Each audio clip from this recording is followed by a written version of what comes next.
In the shadow of the Andes, where the desert meets the sea, a people rose whose hands shaped gods from clay, whose warriors pointed battle in blood and gold, whose temples held secrets beneath the sand.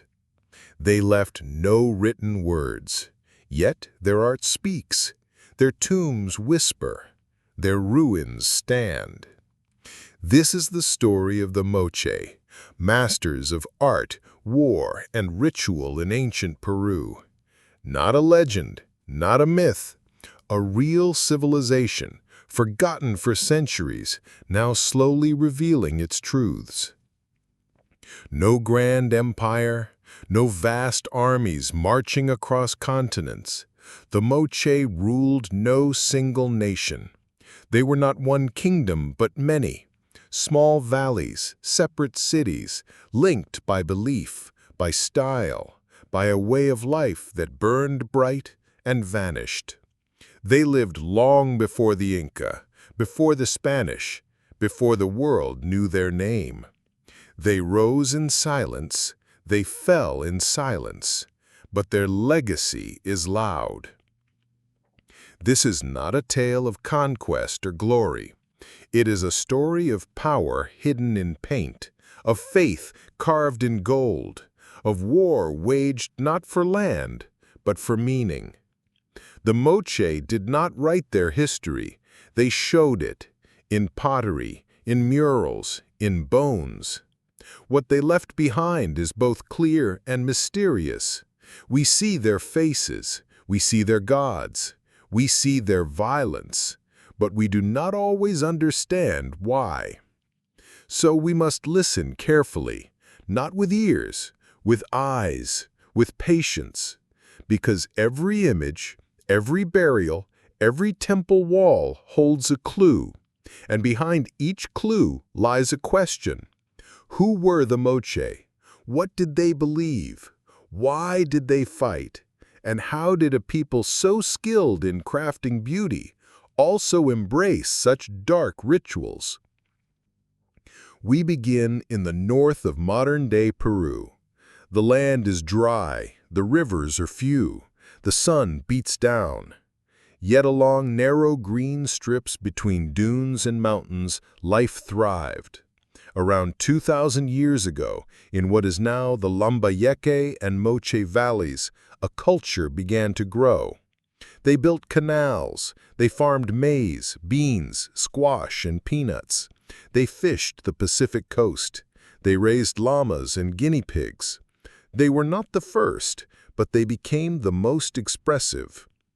This region lies along the northern coast of Peru, stretching from the modern city of Trujillo in the south to the Piura region in the north. It is one of the driest places on Earth. Rain falls only a few days each year. Some areas have not seen rain for centuries. But from the snow-capped peaks of the Andes, rivers flow westward. These rivers cut through the desert, creating fertile valleys. The Moche used these rivers wisely. They dug long canals to carry water from the rivers to their fields. At the site of Moche Valley, archaeologists found a network of canals more than 10 kilometers long. These canals were lined with stone to prevent erosion. They had gates to control flow. They were organized by labor. This was not simple farming. This was engineering. The main crops were maize, beans, squash, and peanuts. They also grew cotton. Cotton was important. It was used for fishing nets and clothing. They stored food in large adobe silos. These silos helped them survive bad harvests. They fished the Pacific Ocean. They used reed boats called caballitos de totora, small, narrow vessels that are still used today. They caught anchovies, sardines, and sea bass. They dried fish in the sun. They made nets from cotton and plant fibers. They raised animals. Llamas were used for transport and wool. Guinea pigs were raised for food. Dogs were kept as companions and for hunting. They did not have horses or cows. These animals came much later with the Spanish. The Moche lived in small city-states. Each valley had its own center. These centers were not united under one ruler. There was no Moche Empire. Instead, there were many local powers. They shared a common culture, same art, same religion, same way of life. But each valley, Moche, Chicama, Jequitepeque, Lambayeque, had its own leaders and temples. Their time lasted from about 100 CE to 800 CE. That is 600 years, a long time for a society with no wheels, no writing, no iron. They did not use the wheel for transport. They did not have metal tools made from iron. Their tools were made from stone, wood, and copper. And yet they created one of the most vivid artistic records in the Americas. Their art was not for decoration. It was for belief. It told stories. It honored gods. It showed war. It recorded rituals. And it often showed death. They worked in many materials: clay, metal, textiles, paint. They built large adobe pyramids. Adobe is sun-dried brick made from mud and straw. These pyramids were not tombs like in Egypt. They were temples and palaces, used for ceremonies, storage, and living. The two largest temples are Huaca del Sol and Huaca de la Luna, located in the Moche Valley near modern Trujillo. Huaca del Sol was once the largest man-made structure in the ancient Americas made of adobe. It measured over 340 meters long, 160 meters wide, and 50 meters high. It was built in stages over hundreds of years. Millions of adobe bricks were used. Huaca de la Luna, located nearby, was smaller but more decorated. Its walls were covered in bright murals. Red, yellow, white, and black paint showed gods, animals, and warriors. The temple had multiple levels. Each level was built over the last.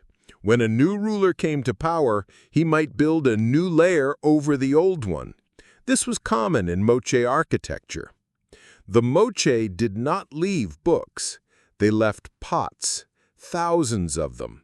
And on those pots they painted scenes so detailed that we can see the clothes people wore, the weapons they carried, the way they danced, fought, and prayed. These images are not guesses. They are records. They are the closest thing the Moche had to a written history. Their pottery was made by hand. They did not use the potter's wheel. Pots were shaped from coils of clay, then smoothed and fired in open kilns.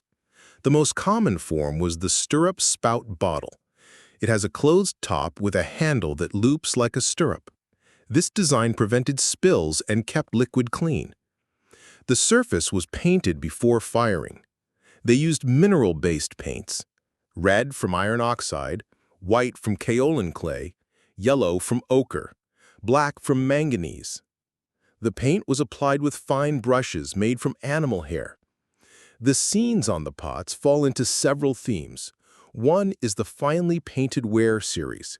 These show complex narratives: a warrior in battle, a priest performing a ritual, a man being led to sacrifice. These are not random. They follow a sequence, like pages in a book. Another type is the glossy ware. These pots are smooth and dark.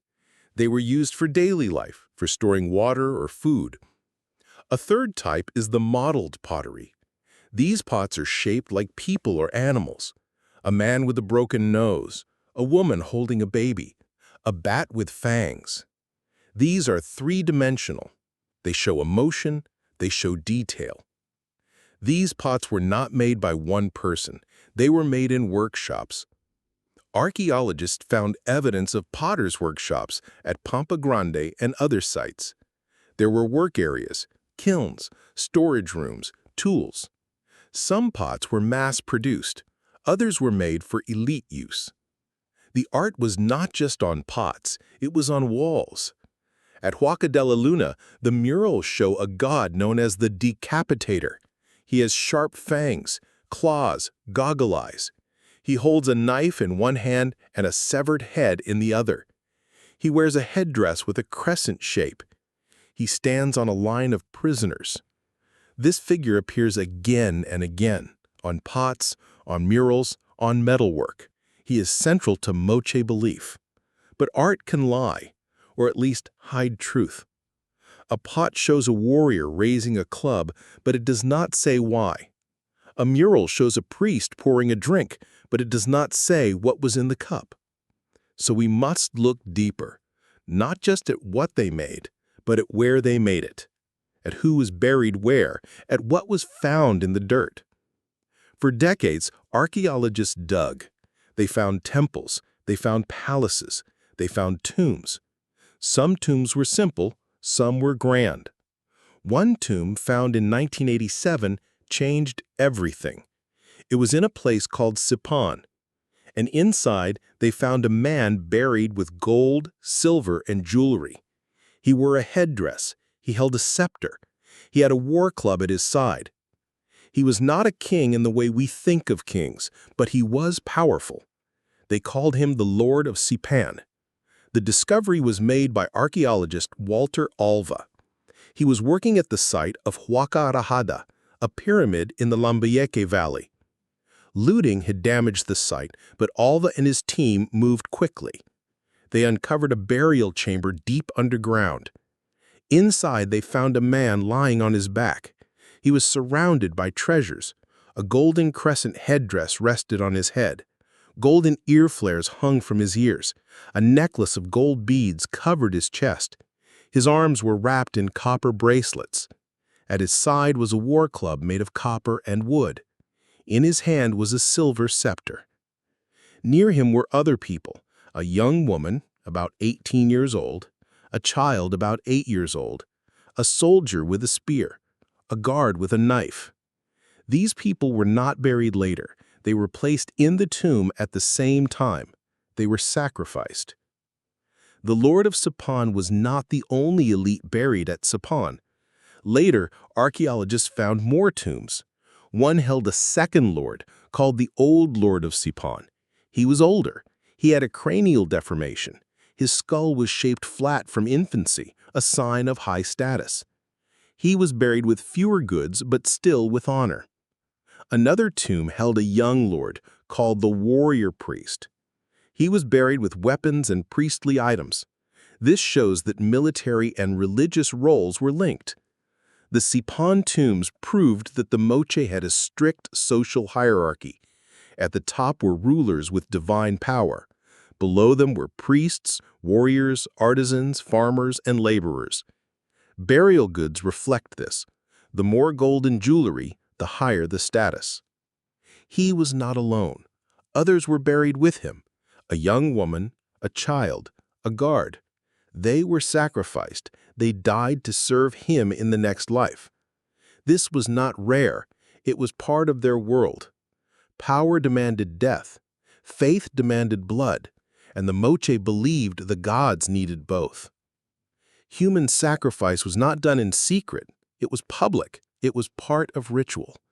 The sacrifice ceremony shown on pots and murals involved capturing prisoners, cutting their throats, and collecting their blood. At Huaca de la Luna, archaeologists found a plaza where this ceremony may have taken place. On the floor, they found stains of red pigment. Near the walls, they found 50 headless skeletons. All were male, all were young. All had their hands tied behind their backs. Their neck bones show cut marks. The heads were removed after death. These men were not locals. Isotope analysis of their teeth shows that some came from distant valleys. They were prisoners of war, captured in battles between Moche city-states. The blood was collected in cups. Some cups were made of gold, others were ceramic. The priest drank the blood or offered it to the god. This act was believed to renew the world, to keep the rivers flowing, to bring rain. But who were the gods? The Moche did not name them like the Greeks or Romans. They showed them, again, in art.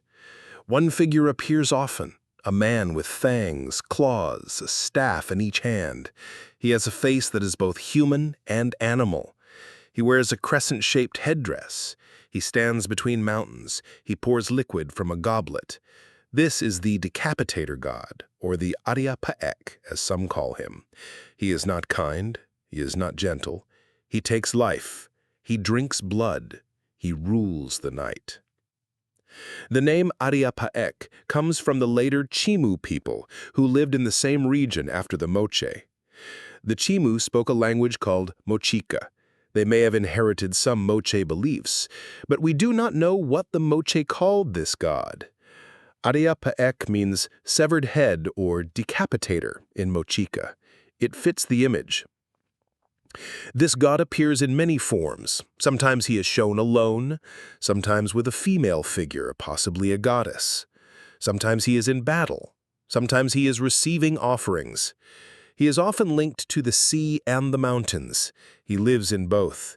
He controls storms. He brings floods. He takes lives. Another important figure is the priestess. She appears in ritual scenes. She wears a long robe, a headdress. She holds a goblet. She stands beside the warrior priest. In some pots, she pours liquid. In others, she receives a severed head. At the site of El Brujo, in the Chicama Valley, archaeologists found the tomb of a woman buried with symbols of power. She was called the Lady of Cow. She was buried with a crown, scepter, war club, and tattoos of snakes and spiders. She lived around 450 CE. Her body was wrapped in layers of cloth. She was not sacrificed. She died naturally. Her tomb shows that women could hold high religious and political roles. She may have been a priestess ruler. Like the Lord of Sipan, she had authority over life and death. The Moche did not worship many gods, like the Romans. Their religion focused on a few powerful beings. The decapitator god was central, but they also honored ancestors. The dead were not forgotten. They were part of the living world. Tombs were not hidden. They were marked. Temples were built over them. The living made offerings to the dead. Food, drink, pots, jewelry. The ancestors could help the living. They could bring rain. They could protect the crops. The Moche believed in a cyclical world, life, death, renewal. Blood was the link. It fed the gods. It fed the earth. It fed the people. Their art, their war, their religion, all were tied to this belief. And so in the dry valleys of northern Peru, a people built a world where beauty and violence, power and faith were one. They left no words, but their hands spoke clearly, through clay, through paint, through gold, through silence. Another figure is the priestess. She appears in scenes of ritual. She wears fine clothes. She holds a goblet. She stands beside the warrior priest. In some pots, she pours liquid. In others, she receives a severed head. At the site of Huacacao Viejo in the Chicama Valley, archaeologists found a tomb of a woman buried with symbols of power. She was called the Lady of Cow. She was buried with a crown, scepter, war club, and tattoos of snakes and spiders. She lived around 450 CE. Her body was wrapped in layers of cloth. She was not sacrificed. She died naturally. Her tomb shows that women could hold high religious and political roles. She may have been a priestess ruler. Like the Lord of Sipan, she had authority over life and death. Her tomb was located inside Huacacao Viejo, a large adobe pyramid. The structure had murals on its walls. Painted scenes showed warriors, gods, and rituals. Some murals showed women in ceremonial dress. One mural showed a woman standing over a prisoner. She held a knife. This is rare, but it shows that women could be linked to violence in ritual. The Lady of Cow was not alone. Other high-status women have been found. At the site of San Jose de Moro, archaeologists found 8 elite women buried over several centuries. They were buried with scepters, goblets, and priestly items. They were called priestesses. They lived between 600 and 800 CE, near the end of Moche culture. These women did not rule large armies, but they led ceremonies. They spoke for the gods. They oversaw rituals. They may have judged disputes. They were spiritual leaders. This is not common in ancient civilizations. In Egypt, women could be queens, but rarely pharaohs. In Mesopotamia, priestesses existed, but they were under male control. Among the Moche, women could stand as equals in sacred space. Their art shows this. On pots, women are shown pouring drinks, holding staffs, wearing crowns. They are not passive. They are active in ritual. They are not mothers or wives in the background. They are central figures. One pot shows a woman seated on a throne. Men stand before her. They bow. She holds a goblet. This may be a scene of tribute, or judgment, or ritual. Another pot shows a woman leading a procession. She wears a tall headdress. She walks ahead of warriors. She carries a fan. These images are not myths. They reflect real roles. The Moche did not hide female power. They showed it. Blood was important, not just in war, in ceremony. The Moche performed rituals where men fought, not to the death at first, but to draw blood. The winner would cut the loser, then offer the blood to the gods. This was not sport. It was sacred.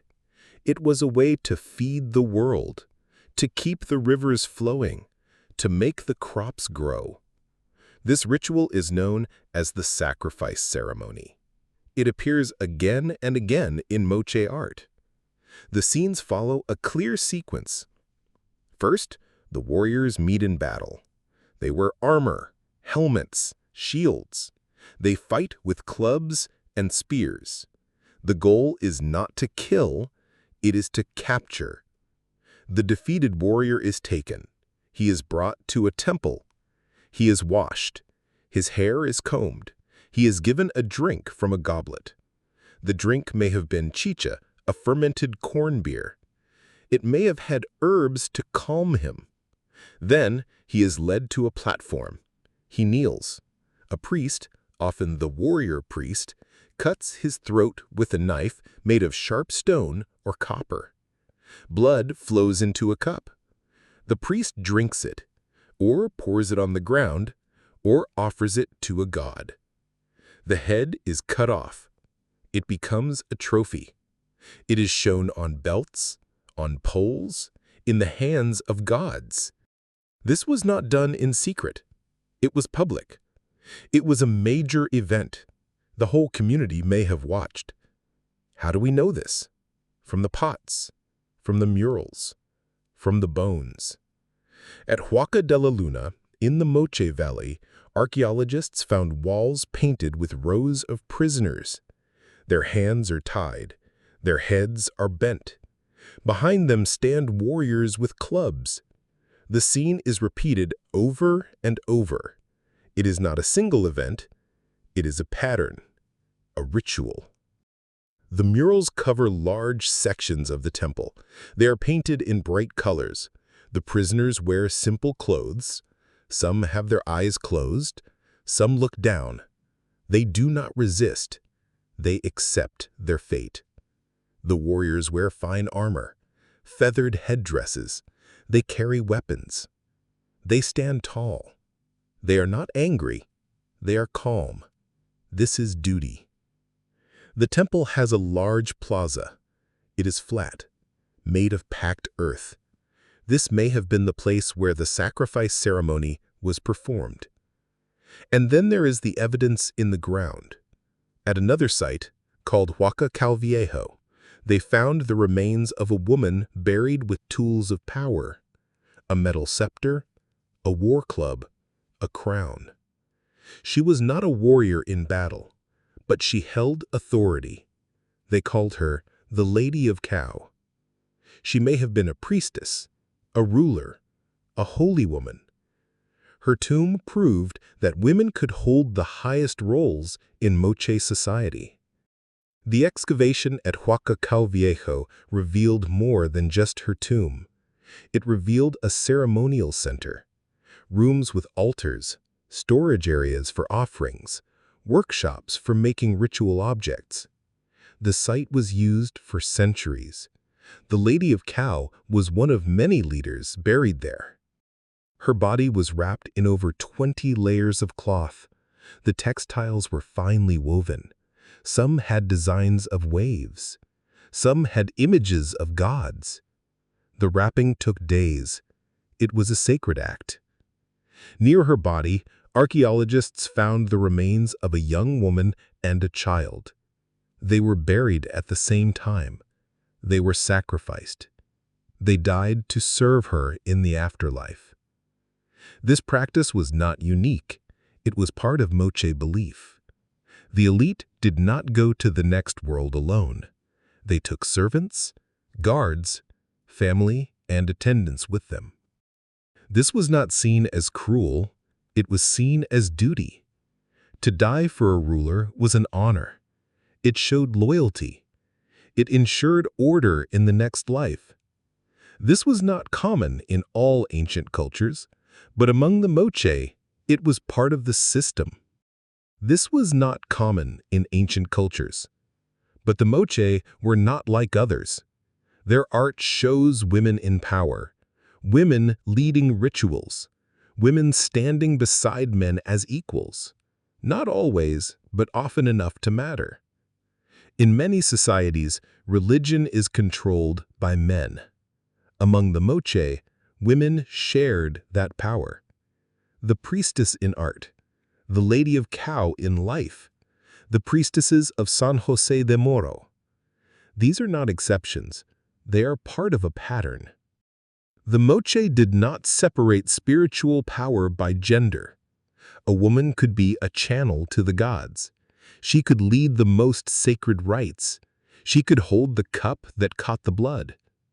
This balance may have helped the Moche last as long as they did. Power was not held by one group.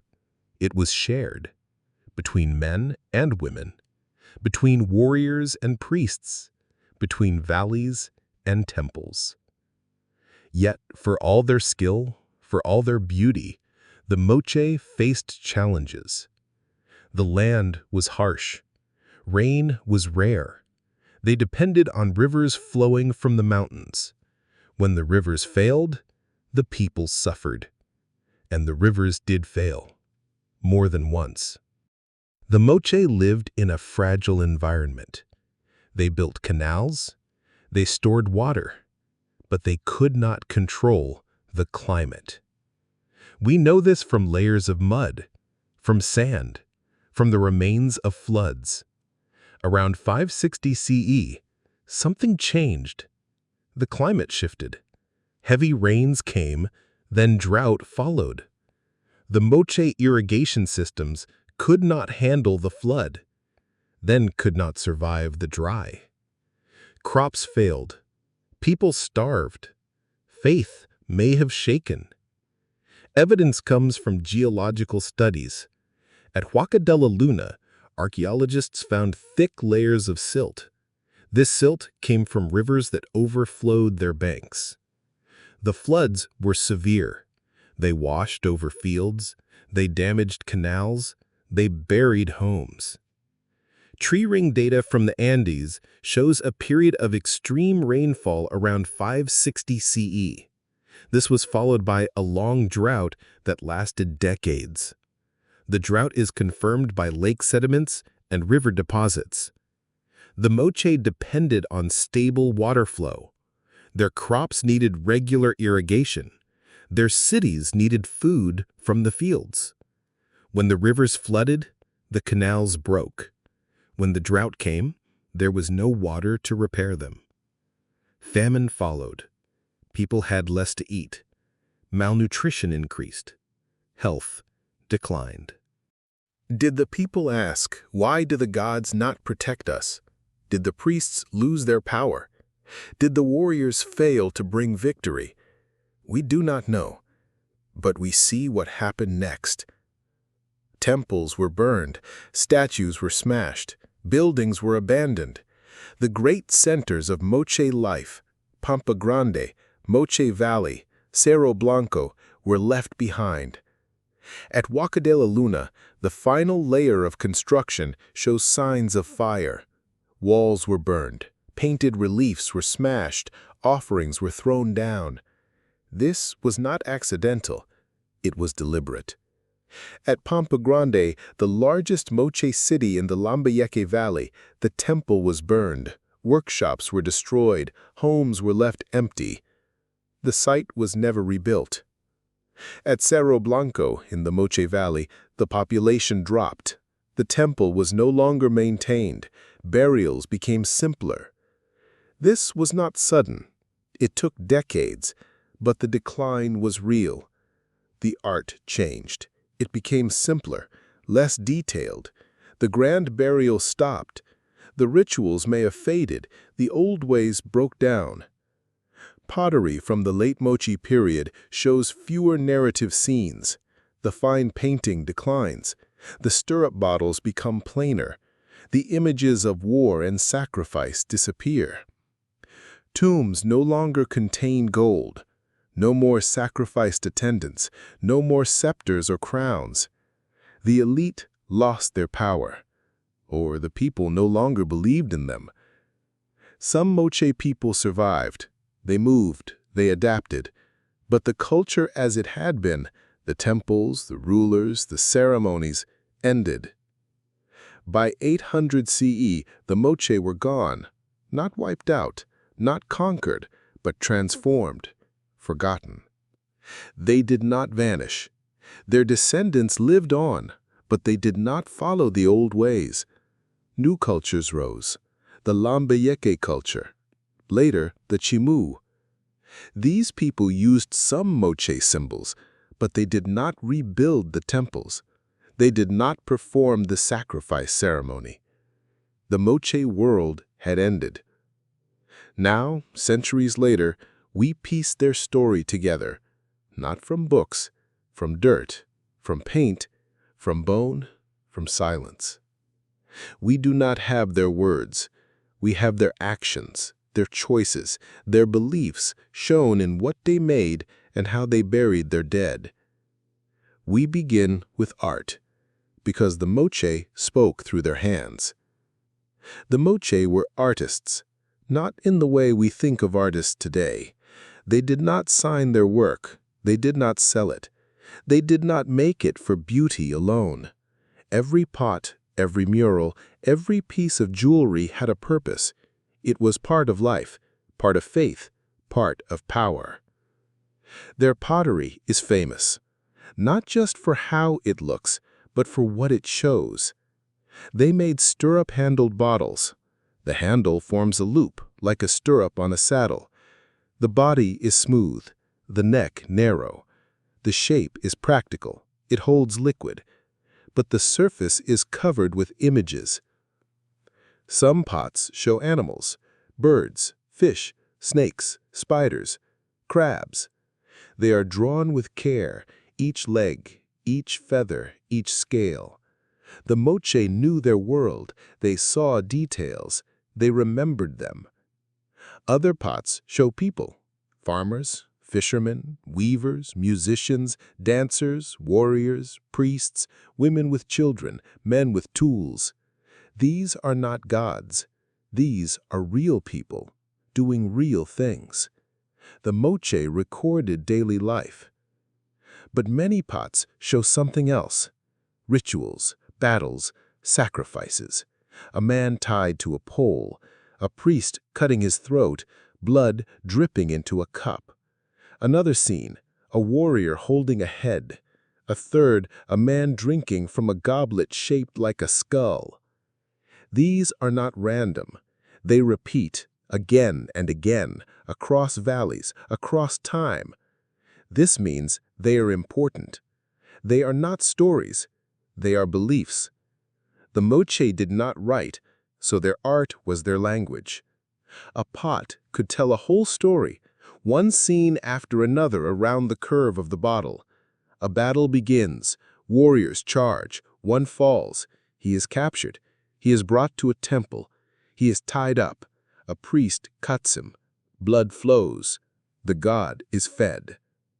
This is not imagination, it matches what was found in the ground. At Huaca de la Luna, in the Moche Valley, archaeologists uncovered walls covered in bright paint, red, yellow, white, black, the colors still fresh after 1,500 years, and all those walls they saw the same scenes as on the pots. Rows of prisoners, hands tied behind their backs, heads down, warriors standing over them. One mural shows a figure with a staff. He wears a tall headdress. He pours liquid from a goblet. Below him, a man kneels. His throat is cut. Blood flows into a bowl. This was not a one-time event. The mural covers a large wall. It is repeated many times. It is a ritual, a ceremony done again and again. Why? What did it mean? We do not know all the words, but we know the actions. The Moche believed that blood fed the gods, that without blood, the world would fail. The rivers would dry, the crops would die, the sun would not rise. So they offered blood, not just from animals, from people, from prisoners of war. War was not about taking land. It was about capturing victims. Warriors fought not to kill in battle, but to take prisoners. Those prisoners were brought to temples. There, they were part of a ritual. They were the offering. This was not murder. It was sacred. It was duty. It was necessary. The warrior who captured the prisoner was not a killer. He was a servant of the god. He brought the gift. The priest who cut the throat was not a butcher. He was a holy man. He performed the rite. The blood was not waste. It was power. It was life given back to the world. This belief shaped their art. Every image of war ends the same way. The prisoner is taken, the blood is drawn, the god is pleased. But not all war was about death.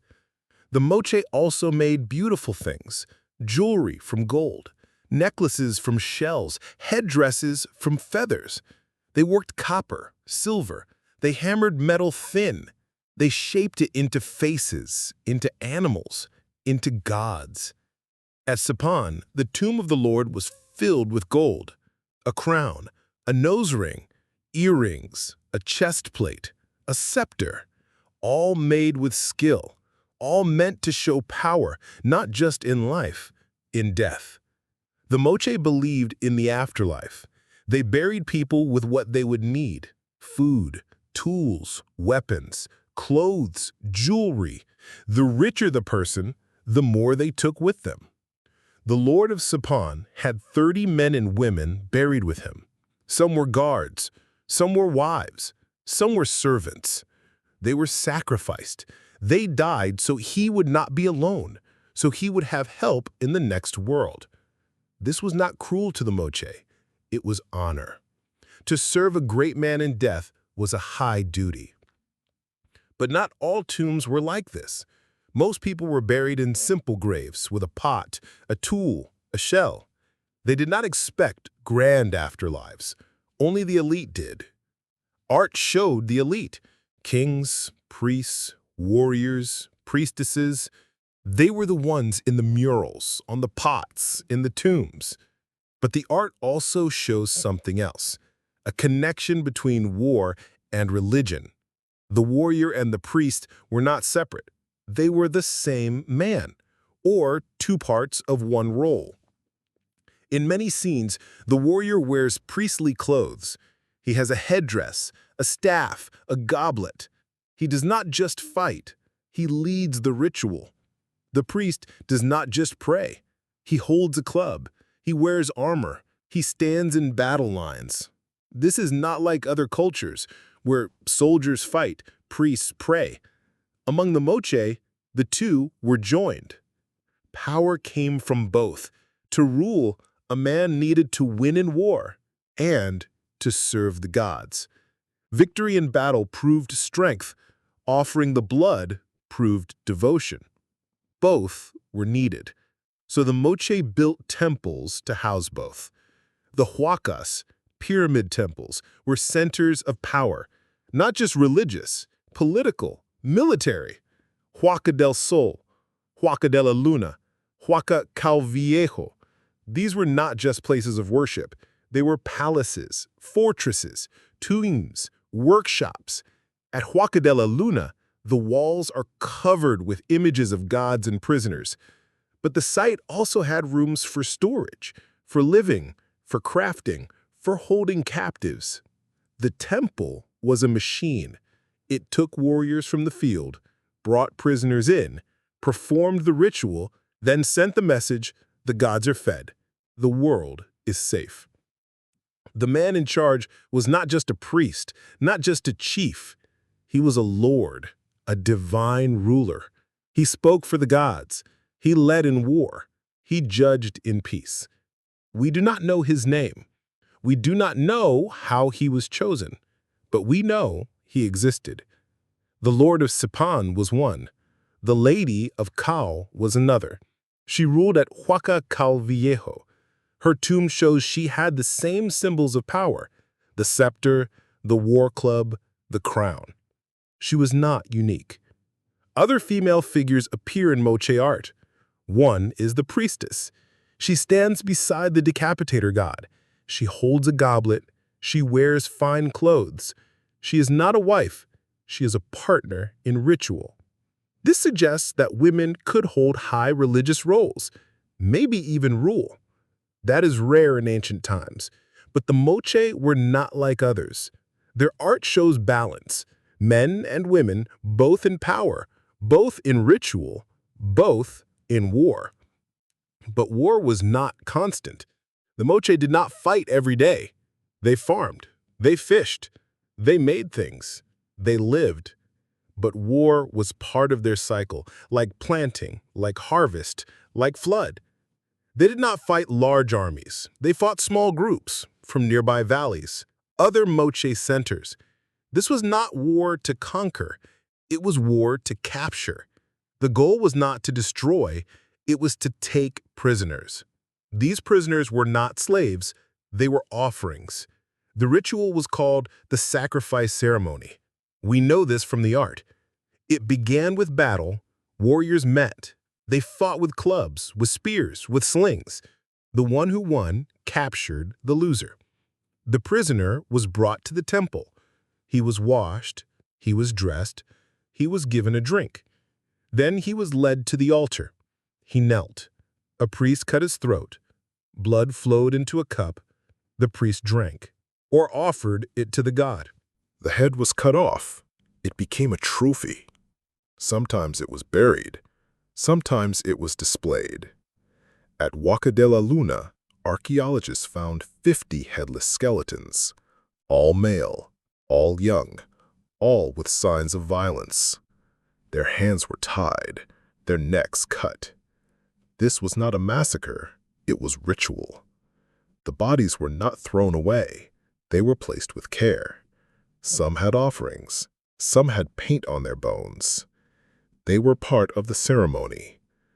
The Moche believed the dead could serve the living and the gods. So the prisoners were not victims, they were participants in a sacred act. This belief made war holy. But what if the gods were not pleased? What if the rivers tried? What if the rains failed? Then the ritual might not work. And that is what happened. Around 560 CE, the climate changed. We know from geology, from layers of sand, from riverbeds, from tree rings. There was a great flood. Heavy rains came from the ocean. The rivers swelled. The canals broke. The fields drowned. Then came drought. Years without rain, the soil cracked, the crops died, the people starved. The Moche had survived droughts before, but this one was long, and it followed the flood. The damage was too great. The temples could not feed everyone. The rituals did not bring rain. The gods did not answer. Did the people lose faith? We do not know, but we see the result. The great centers were abandoned.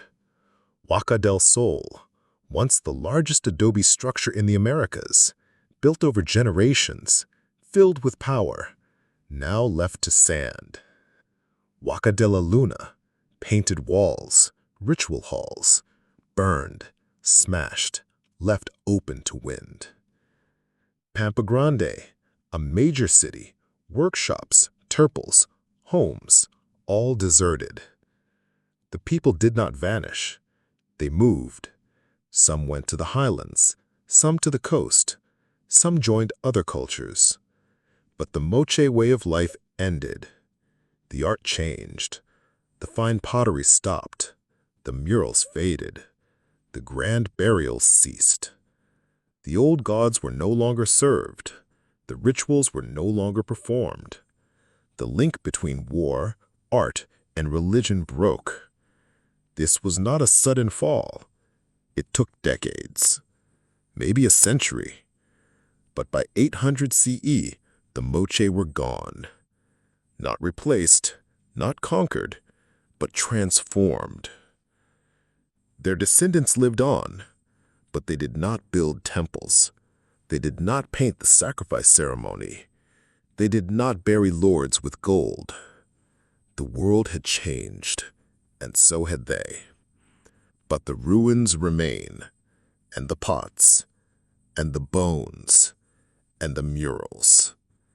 They tell a story of a people who believed that beauty, war, and faith were one, who shaped their world with clay and blood, who saw the divine in the act of offering, who ruled through power and ritual, and who, when the earth turned against them, could not hold on.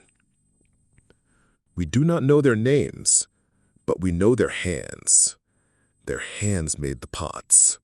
Their hands raised the temples. Their hands held the clubs. Their hands poured the blood. And now their hands reach across time, through paint, through gold, through silence.